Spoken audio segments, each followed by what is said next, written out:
Now that the market started rallying again, we got a news release.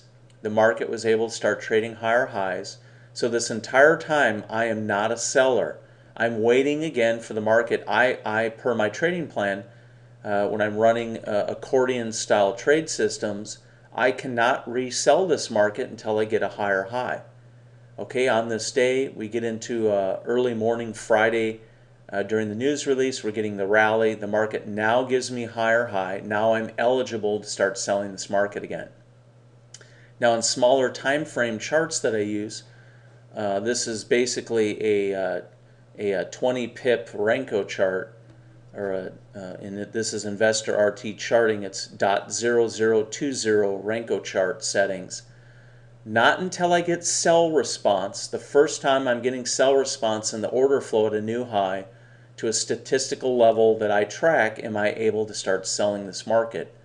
And I was finally able to start selling this market again at the .9838 level. And pretty much all day Friday I was cycling inventory constantly. The market kept trading back and forth between about the 9809 level back and forth up to about the 9840s. So I basically had 4 cycles of intraday scalping within this range where each time it's coming back up to the 9830 level where I sold or higher, I'm selling it. Market trades back lower, I'm pulling out positions on the way down. So I've continued to cycle inventory. Now I am still retaining some inventory that I put in the very upper range of the market here at the 9768 level.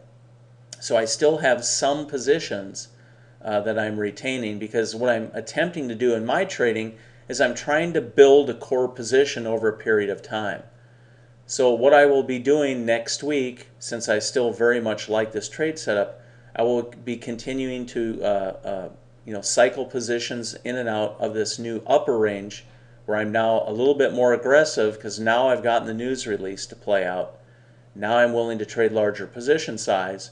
And for the most part, the first time we start trading back through the 9768 level going forward, then I will start to wash out lower held inventory while retaining greater position size inventory I've been working in the market up in this area of price or higher, depending on what the instrument does.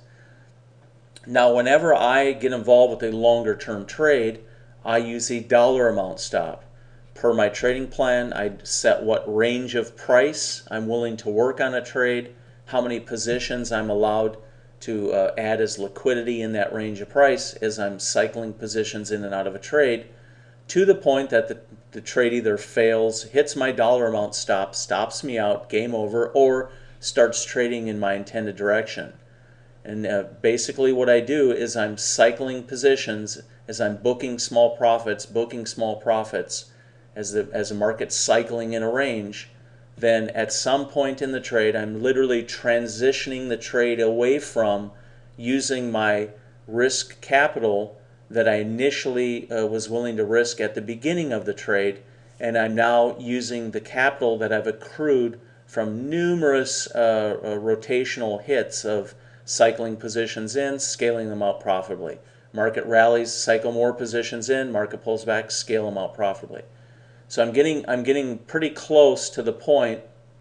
Most likely the first time we trade back through about the 9800 level, maybe into the 9790s, I should be at the point where I've earned the amount of money equal to about what I was willing to risk initially. From that point going forward, then I will conduct the trade operation using only the new risk capital that I've accrued from this point going forward.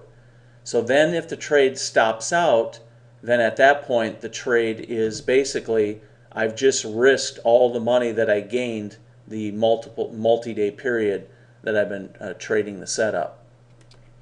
So anyhow, this is a trade setup, longer term trade setup that I'll continue to work into the next week here in March. And I am currently actually trading the June contract. On this, I'm showing you the March contract to show the previous inventory situation. And we were getting some new sell response. Looks like some sellers were coming back into the order flow.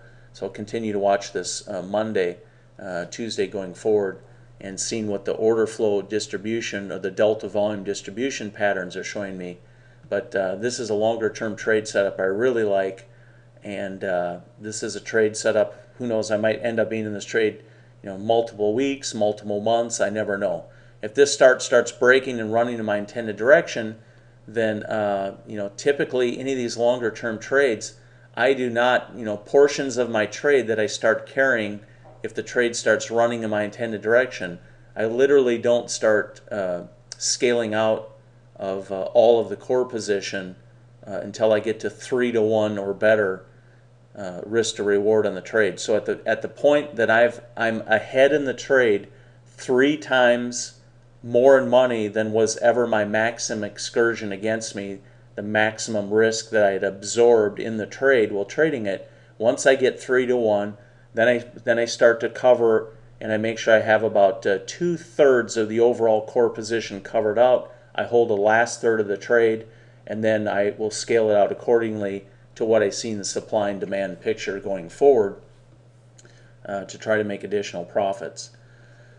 So anyhow, this is one of the longer term trades I've been watching. I was working it, just kind of softly working it in here, cycling lower amounts of liquidity. I had to wait to see what was going to happen with the news. The news gave us a very good rally. Now I've started to move into the aggressive realm because the market's traded above the previous area on news, but I still have evidence of a lot of short inventory still being held, and that's obviously by commercial participants. This is not a bunch of retail traders holding positions still with the type of inventory being shown. So this is a Canadian dollar setup wanted you guys to see, and I'll put some other longer term setups on occasion so you guys can see what we do here at FulcrumTrader Group. So thank you very much.